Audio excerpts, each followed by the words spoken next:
नमस्कार। आपका हिस्ट्री की एक शानदार सी अदालत के सेशन में फिर से एक बार स्वागत है। जैसा कि आपको पता है कि हम एक टॉपिक को 10 मिनट में कवर करने का प्रयास करते हैं। आज आपका टॉपिक प्राचीन भारत के एक ऐसे साथियों प्रश्न से है जिसका इतिहास बहुत गहरा है। आपने सुना होगा कि भारत में आर्य जो हैं वो सबसे पहले निवासियों के रूप में जाने जाते हैं, जिनका लिखित इतिहास मिला, वेदों से उनकी जानकारियां मिली। आपके मन में और अभी तक इतिहासकारों के जो साथियों सबसे ज्यादा विवादास्पद साथियों प्रश्न रहे वो सिर्फ आर्यों के आने को लेकर के रहे कि आर्य भारत में आए कहां से, आर्यों का मूल निवास क्या था, आर्य क्या हैं, और इनके बारे में सारी जानकारी अगर आपको आगे आने वाले लगभग 10 मिनट में पूरी मिल जाती है तो ये एक बहुत बड़ी साथियों उपलब्धि होगी। हम बात करेंगे आज भारत में आए हुए आर्यों की जानकारी को लेकर के। एक चैप्टर है भारत में जो 1500 ईस्वी सन से शुरू हुआ और लगभग 600 ईस्वी सन तक वैदिक सिविलाइजेशन के नाम से यानी वैदिक सभ्यता के नाम से जाना जाता है। इस वैदिक सभ्यता के जो निवासी थे वो आर्य कहे जाते थे। दुनिया के बहुत सारे इतिहासकार हैं, मैक्स मूलर हैं, जोन्स हैं, भारत के इतिहासकार हैं, दयानंद सरस्वती जी हैं, बाल गंगाधर तिलक हैं। इन सभी ने अपने अलग अलग सिद्धांतों को प्रस्तुत किया है। इसमें से संयुक्त सिद्धांत कौन सा होगा कि आर्य कहां के हैं, इसका मूल निचोड़ क्या होगा, उस पर आज कंक्लूजन पर बात करेंगे। और आप इसका मेंस में आने वाला क्वेश्चन जो है उसका आंसर कैसे लिख पाएंगे या आपको कंप्लीट नॉलेज कैसे होगा, इसको जरा समझिए। हम सभी जानते हैं ये हमारा भारत है, इधर की ओर आएंगे तो ईरान है, इसके बीच में जो देश इधर की ओर पाए जाते हैं आसपास वो सेंट्रल एशियाई देश यानी मध्य एशियाई कहे जाते हैं। आर्यों के मूल निवास को लेकर ज्यादातर इतिहासकार जो हैं वो यही कहते हैं कि मध्य एशियाई क्षेत्र के ये रहने वाले थे। इनका एक तरीके से संपर्क दुनिया के और बहुत सारी देश और भाषाओं से था, जिससे भारत जो है वो संस्कृत भाषा जो है उसको निकाल पाया।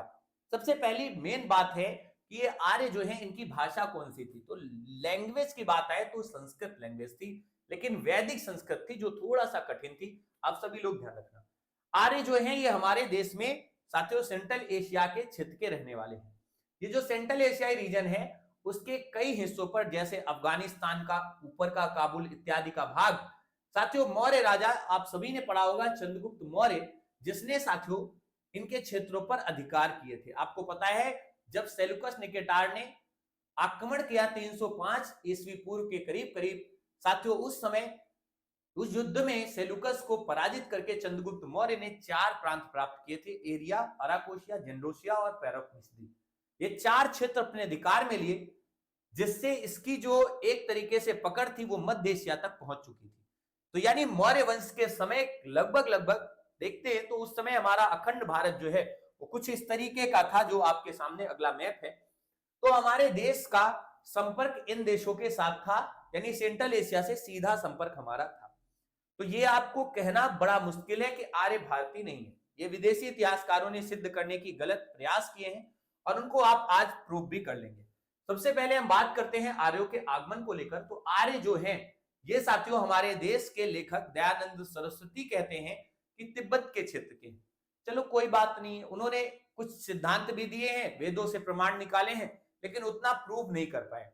बाल गंगाधर तिलक जो है वो कहते हैं कि आर्य शब्द का अर्थ श्रेष्ठ है और ये संबोधन के लिए लिया जाता था जिनकी लैंग्वेज संस्कृत है। बिल्कुल सही है, आर्य शब्द का शाब्दिक अर्थ हम पढ़ते भी हैं, श्रेष्ठ होता है।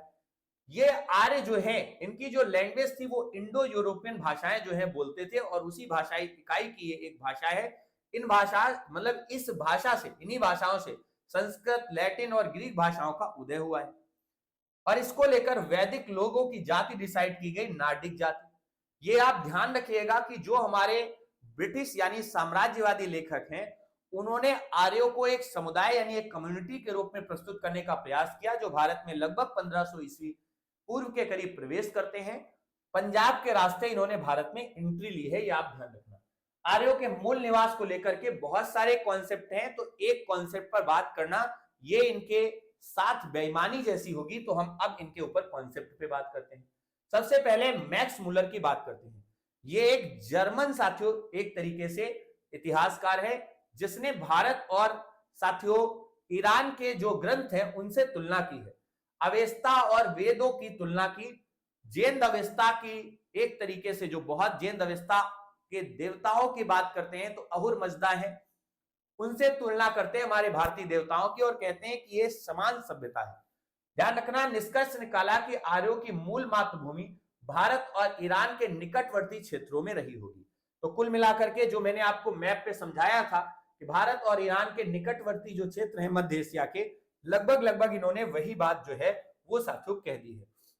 वेदों और अवेस्ता में जिन वनस्पति, जानवर इत्यादि का उल्लेख किया गया है, ये दोनों सभ्यताओं में साथियों समान है, अर्थात एशिया में पाई जाने वाली वनस्पतियां जो हैं उनकी मूल मातृभूमि मध्य एशिया को बनाते हैं, मतलब वो वनस्पतियां उन क्षेत्रों में मिलती हैं। इसके बाद दूसरा सिद्धांत आता है जो जोन्स ने दिया है, ये यूरोपीय सिद्धांत है। ये एक तरफा झुक गए, इन्होंने कहा यूरोप के लोग हैं ये लोग। 1786 में आपको पता है तुलनात्मक भविष्य विज्ञान पर साथियों, भाषा विज्ञान के आधार पर इन्होंने प्रतिपादित किया कि जो यूरोपीय महाद्वीप है, कॉन्टिनेंट है, आर्यों की मातृभूमि है। ग्रीक, लैटिन, गोथिक, अंग्रेजी, संस्कृत भाषा में माता और पिता के लिए लगभग एक समान शब्द जो हैं वो प्रयोग किए गए हैं, अर्थात इनके पूर्वज यूरोपीय हो गए। अब एक बात मुझे बताओ, इनका सिद्धांत तो गलत हो जाता है। हमारे यहाँ साथियों हिंदी में नाला प्रयोग किया जाता है, इंग्लिश में नुल्लाह कहते हैं। कहते हैं जो नुल्लाह शब्द है वो हमारी हिंदी भाषा के नाला से लिया गया। इसी तरीके से एक इंग्लिश में शब्द आता है ब्रॉल। ब्रॉल जो है इसका जन्म भारत के शब्द बवाल से हुआ है। तो ये खुद ही कई शब्द हमारे देश से लेते हैं, तो कहां से हम इनके हो गए। एक तरीके से सिद्धांत पूर्णतया भारत को गुलाम बनाए रखने के लिए इन्होंने बनाया था। भारतीय सिद्धांतों की बात करते हैं, संपूर्णानंद एसी दास ये कहते हैं कि सप्त सैंधो प्रदेश के निवासी थे, जहां पर सिंधु और उसकी 5 सहायक नदियां और सरस्वती थी। सिंधु की 5 सहायक नदियां उस समय वेतास था, जिसको झेलम कहते थे, अस्किनी चिनाब को कहते थे, रावी को साथियों विपाशा कहते थे, सतलुज को सतुद्री कहते थे, सॉरी रावी को परुष्णी, व्यास को विपाशा और सतलुज को सतुद्री कहते थे।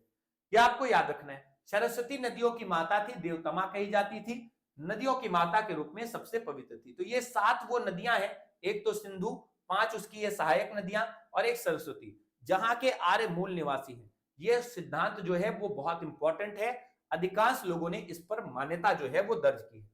कुछ और भारतीय सिद्धांतों को प्रतिपादित करते हैं। जो तीसरा सिद्धांत है, गंगानाथ झा के अनुसार ब्रह्म ऋषि देश में आर्यों का स्थान था, ये वहां के रहने वाले थे। एलडी काला ने कश्मीर, तो आरबी पांडे कहते हैं कि ये मध्य प्रदेश के आर्यों के स्थान को दर्शाते हैं। ये सिद्धांत उतना नहीं माने जाते हैं। सप्त साथियों सैंधो प्रदेश के निवासी संपूर्णानंद एसी दास का सिद्धांत ज्यादा वेरिएबल है, ध्यान रखना। तिब्बती सिद्धांत को दयानंद सरस्वती ने दिया, मैंने अभी आपको बताया था। तिब्बत आर्यों का मूल निवास है, ऐसा दयानंद सरस्वती जी बताते हैं, जिन्होंने कहा था वेदों की ओर लौटो। तो प्रामाणिकता इनमें वेदों से ली गई है, ध्यान रखना।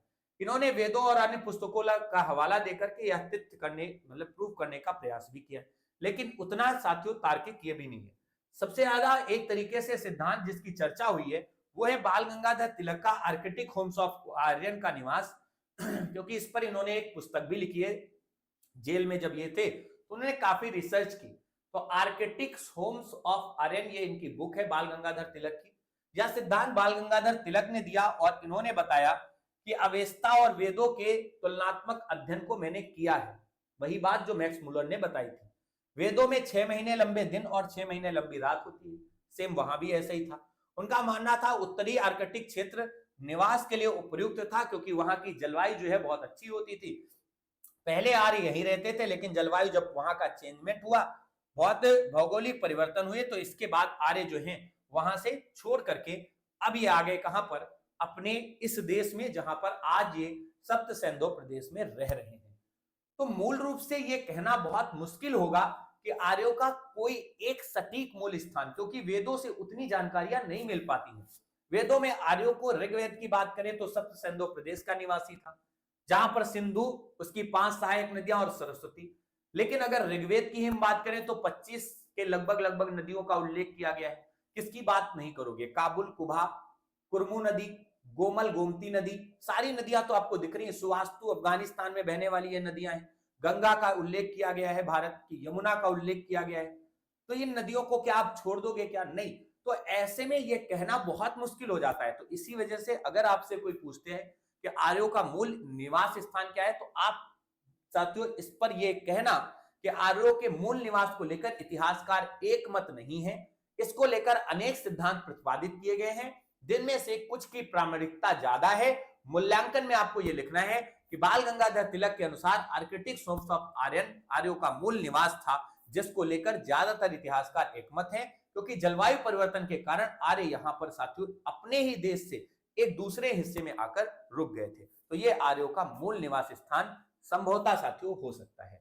क्लियर है? तो इस वीडियो में आपको यह कंफर्म हो गया कि आर्यों का मूल निवास क्या था और कहां से आर्य आए और उनकी क्या सटीक लगभग जानकारियां थी। तो सभी लोग इसको नोट कर लीजिएगा और इसको आप पूरी तरीके से अपने दोस्तों को भी शेयर करिएगा, क्योंकि भारत ने हम आर्यों के मूल निवास को पढ़ रहे हैं, यानी आप ये कह लो कि वैदिक काल जहां से लिखित इतिहास शुरू होता है और उसकी प्रामाणिकता भी मिलती है साथियों, पहले व्यक्ति के रूप में जो हैं वो आर्य हैं, उनको आपने समझ लिया। तो आज के लिए इतना ही।